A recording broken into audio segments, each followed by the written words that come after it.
오늘은 남은 때를 왜 하나님의 뜻대로 살아야 하는가? 남은 때를 왜 하나님의 뜻대로 살아야 하는가? 이런 제목으로 말씀을 상고합니다. 우리 사람의 육체는 살아있느냐 죽어있느냐 이게 굉장히 중요합니다.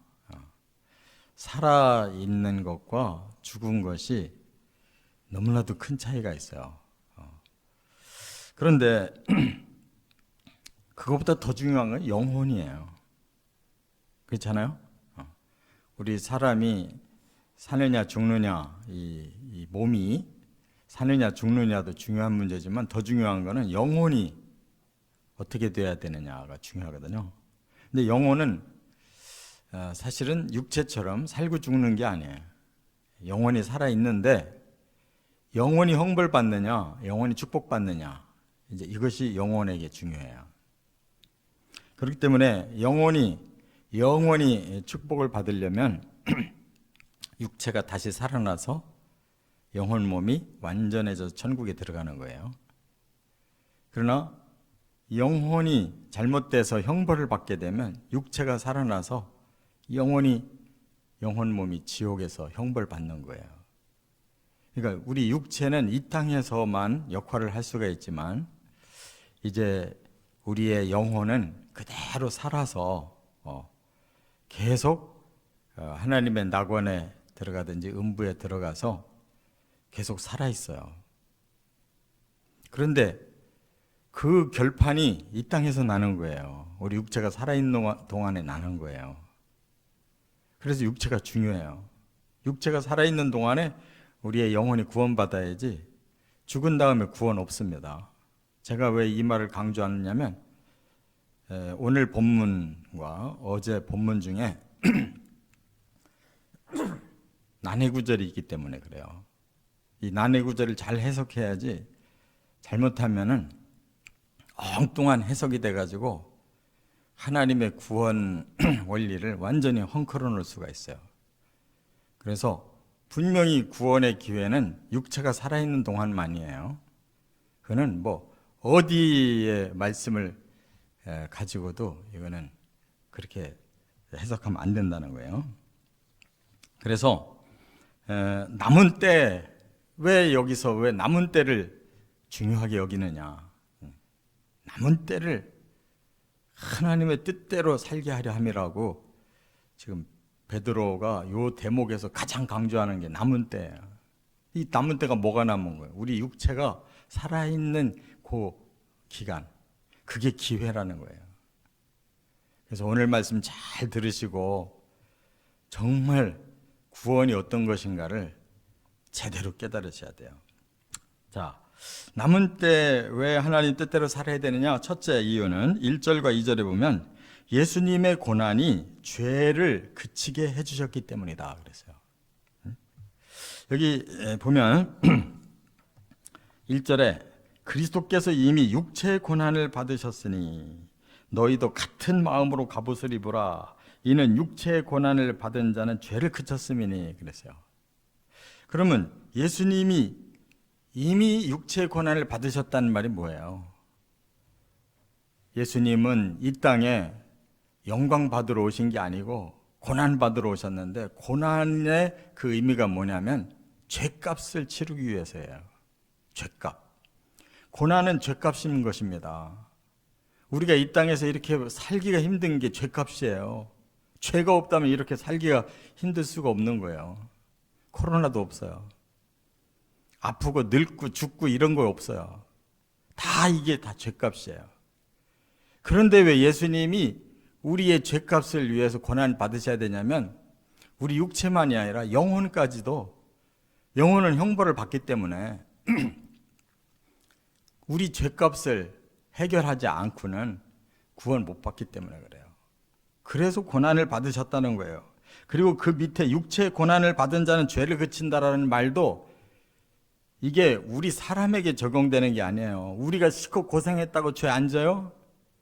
고생해도 죄 짓지. 평안하게 사는 사람보다는 덜 짓지만 고생했다고 사람의 고난이 죄를 완전히 그치게 하는 게 아니에요. 오직 한 분의 고난만이 죄를 그치게 할 수 있어요. 그게 예수 그리스도의 십자가인 거예요. 깨달으시기 바랍니다. 그래서 그 십자가의 고난이 우리를 대신해서 죄값을 치러주셨기 때문에 우리도 예수님과 같은 정신으로 갑옷 입고 살아야 된다. 왜? 우리에게도 계속 죄가 또 남아서 계속 역사하기 때문에 우리도 죄를 이겨야 된다 그 말이에요. 우리 남은 때 예수님이 십자가 지셨다고 우리는 다 이루어졌어, 우리 멋대로 살아도 되냐고. 그게 바로 이단이에요. 이단은 한 번 구원받았으면 그 다음에는 구원을 완전히 보장됐기 때문에 뭐 이렇게 살든 저렇게 살든 큰 문제가 아니라는 거예요. 당신이 거듭났습니까? 이게 중요하다는 거예요.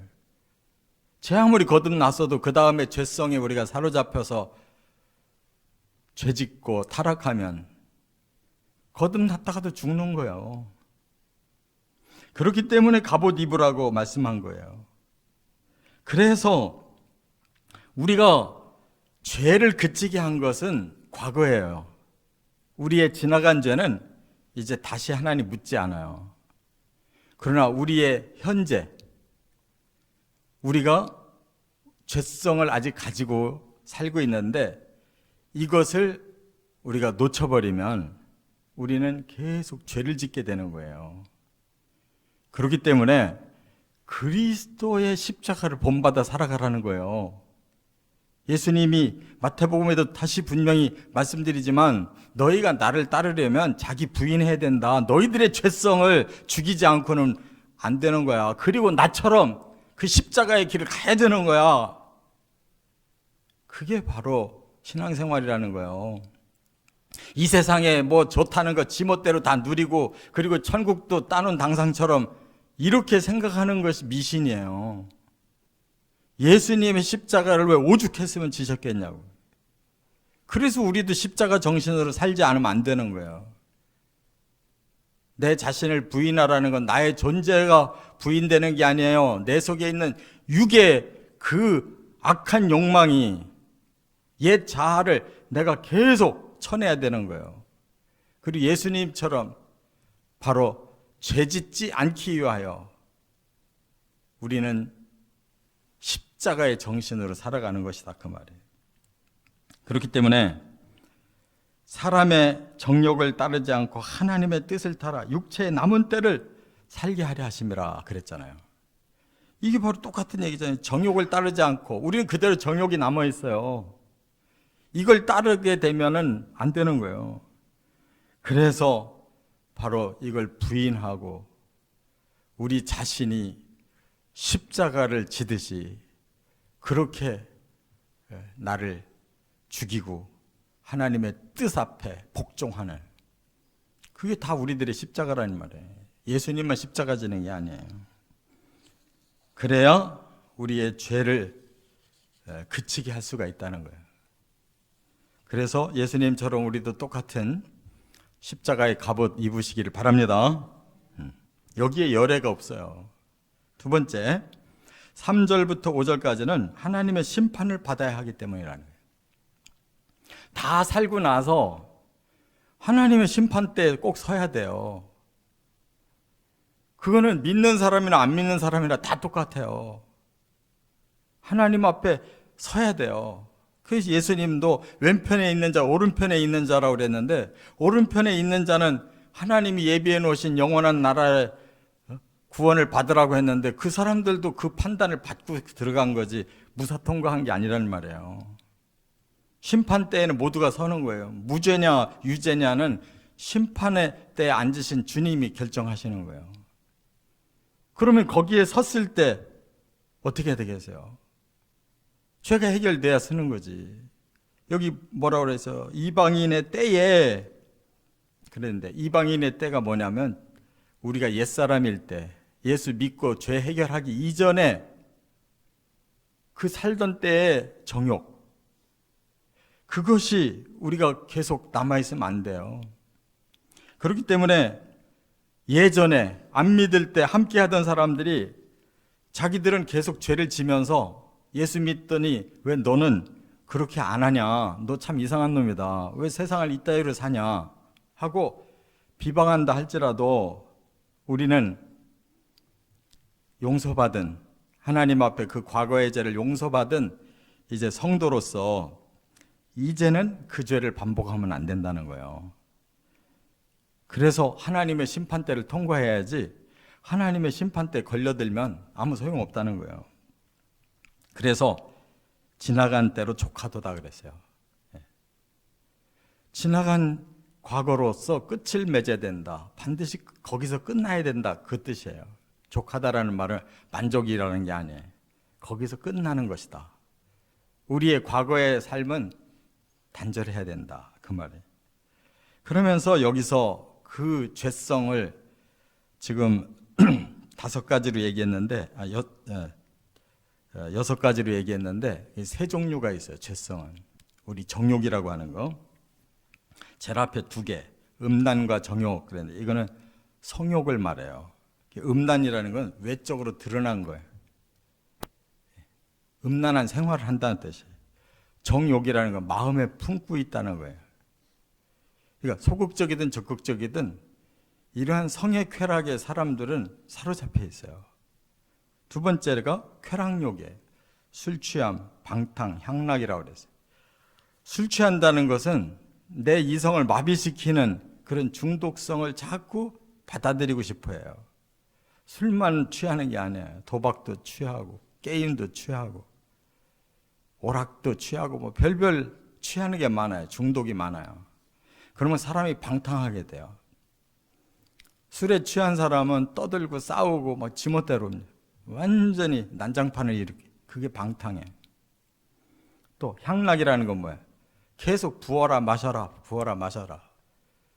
그냥 계속 거기에 빠져 들어가는 거예요. 사람은 이렇게 순서가 돼 있어요. 성욕과 이러한 쾌락욕이 우리 사람을 사로잡아요.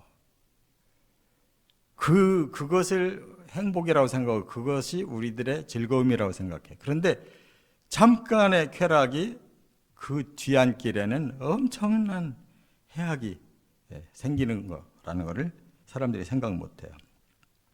그래서 겨우 사람들이 탈피하려고 하는 게 거짓 종교예요. 그걸 어떻게 하면 적당하게 탈피할 수 있느냐? 바로 3번째가 무법한 우상 숭배라고 그랬어요. 우상을 숭배해요. 가짜 신을 섬기는 거죠. 그런데 그 앞에 뭐라고 그랬어요? 무법하대요. 무법이라는 것은 법이 아닌 불법으로 신을 섬기게 만든다는 거예요. 그게 뭐예요? 우상을 섬기면 세상 복을 많이 받고 세상의 것을 다 누리게 해준다는 거예요. 그래서 과거의 우상 숭배는 반드시 거기에 행음이 섞여져 있었고 세속의 부가 섞여져 있었고 또 이 세상에서 번성함이 섞여 있었던 거예요. 그게 사람들의 본능이에요.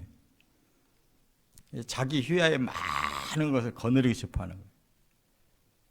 그것을 다 이루어준다는 거예요. 이게 무법한 우상숭배. 오늘날 우상숭배가 뭐냐? 골로새서 3장 5절에 사도 바울이 쭉 죄를 열거하고 마지막에 뭐라고 그랬어요? 탐심이 곧 우상숭배다 그랬어요. 너희 마음에 이 탐욕, 온갖 거 다 하고 싶은 거, 그게 너희들의 우상숭배가 되어 있다는 거예요. 그래서 사람은 그것을 위해서 거짓 종교로 위장하고 사는 거예요. 기독교도 거짓 종교가 될 수가 있어요. 얼마든지. 아니 나 하나님 앞에 한번 예배드렸고 한번 기도했고 한번 헌금했고 한번 봉사했고 하나님께 축복받을 거야. 자기를 스스로 세뇌시켜요. 진리를 따라가고 있는지 성령의 뜻을 순종하고 있는지가 중요한 거지 내가 무슨 행위를 했느냐는 그냥 다 거짓 종교예요. 이렇게 살면 마지막에 통과 못 된다는 거예요. 하나님의 심판을 받아야 된다는 거예요. 끝으로 3번째, 이게 이제 가장 우리가 해석을 잘해야 되는 부분인데 6절에 보면 영으로 하나님을 따라 살 수 있기 때문이다 그랬어요. 자, 그러면 이게 무슨 말씀인지 보세요. 이를 위하여 죽은 자들에게도 복음이 전파되었으니 이는 육체로는 사람으로 심판을 받으나 영으로는 하나님을 따라 살게 하려 함이라. 죽은 자들에게도 복음이 전파되었대요. 그 결과 육체로는 사람으로 심판을 받는데요. 근데 영으로는 하나님을 따라 살게 하려 한다는 거예요. 이게 이제 사람들의 큰 난해 구절이에요. 더구나 이 말씀이 바로 3장 19절로 이어져 있어요. 3장 19절에 뭐라고 그랬어요? 그가 또한 예수님이 또한 영으로 가서 옥에 있는 영들에게 선포하셨다 그랬어요.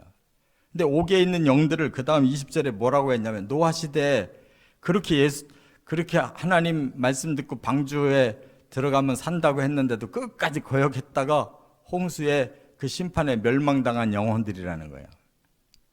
그러면 예수님이 거기 가셔서 그 사람들에게 다시 복음을 전파해가지고 그들이 몸은 심판을 받았었지만 그들이 영이 살아났구나, 구원받았구나, 이렇게 해석이 되는 거예요. 그런데 성경 어디에도 그걸 정당화시키는 말씀이 없어요. 이렇게 해석을 해버리면 천주교도 이런 것이 더 많이 뻥튀기 해서 연옥설이 있는 거고 사람이 어떻게 한 번 이 땅에서 실패했다고 해서 영원히 실패할 수 있냐? 한 번 하나님 더 기회를 주시지 않겠냐? 굉장히 인간적으로 아름답잖아요. 기회가 다시 남아있다는 것이.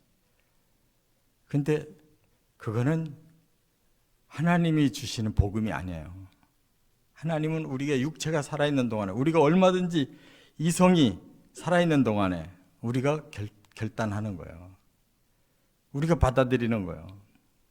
그러면 이건 무슨 뜻이냐? 여기 이를 위하여 죽은 자들에게도 복음이 전파되었으니, 이 말은 그 앞절을 가지고 해석해야 돼요. 뭐라고? 그들이 산 자와 죽은 자를 심판하기로 예비하신 이에게 사실대로 고하리라 그랬어요. 자, 그럼 여기서 산 자와 죽은 자가 누구냐? 육체적으로 살아있는 자와 육체적으로 죽은 자라고 그랬어요. 이 원어가. 그러면 예수님이 이 땅에 오셔서 심판하실 때 두 종류가 있다는 거예요. 이미 죽어있는 사람도 있고 지구상에 살아있는 사람도 있다는 거예요. 그 심판하는 디데이인 날. 근데 그들은 심판이 다 예정되어 있대요.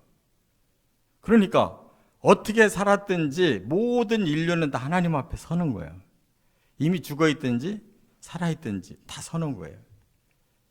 그렇기 때문에 이미 죽어있다라는 말은 과거의 사람을 말하는 거고, 살아있는 심판 순간에 살아있는 사람은 현재를 말하는 거예요.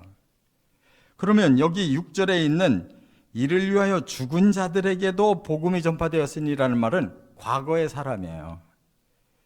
우리도 현재는 살아있지만 얼마 있다가 죽잖아요. 과거의 사람이 되는 거예요. 그런데 현재의 사람일 때 복음을 받아들인 사람, 그 사람은 다른 사람으로서의 심판을 받았다. 안 믿는 사람이나 믿는 사람이나 똑같이 죽잖아요. 왜? 그게 저주의 심판이에요. 예수 믿었다고 이 저주가 풀린 게 아니에요. 다시 오시는 부활을 만나야 풀리는 거지. 초림의 예수를 믿어가지고 죽음이 안 풀려요.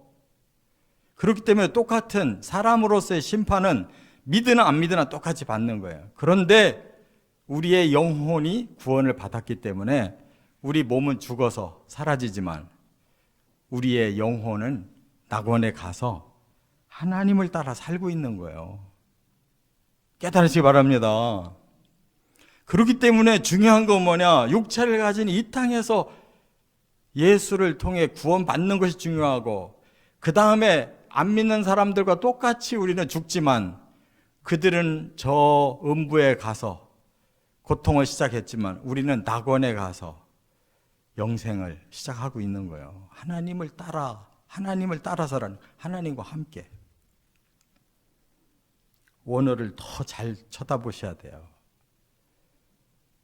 그리고 이 산을 보면 그냥 앞에서 보면 다 산등성이가 똑같아 보여요. 위에서 봐 이 산과 저 산이 다 다른 거지. 하나님의 편에서 자꾸 봐야 돼요. 우리 편에서 보지 말고. 우리는 이미 죽은 자들 그러면 그냥 다 안 믿고 죽어서 다 그 영혼들이 망한 사람들로 생각하고 예수님이 다시 그 영혼들 다시 구원하신다라고 이렇게 인간적인 생각으로 따지면 안 된단 말이에요. 지금 베드로는 우리 믿는 사람들을 위해 얘기하는 거예요. 현재 우리 육체가 살아있다면 죽을 때까지 정신 차리고 살고, 예수 믿고 죽었다면 하나님하고 함께 살고 있는 거고, 마지막 심판에서 하나님이 결정하시는 거기 때문에 그 심판 때에 설 것을 생각하고 살으라는 거예요. 그러니까 우리의 과거도 예수 그리스도의 보혈로 해결됐고, 우리의 현재도 남은 때를 우리가 최선을 다해서 십자가 지고 나를 부인하고 주의 뒤를 따르고 있고, 우리가 예수 믿고 죽은 이후에는 하나님의 낙원에서 하나님과 함께 하나님을 따라서 살고 있으면 되는 거잖아요. 그럼 심판이 두려울 게 없잖아요. 이렇게 믿으시기를 주의 이름으로 축원합니다.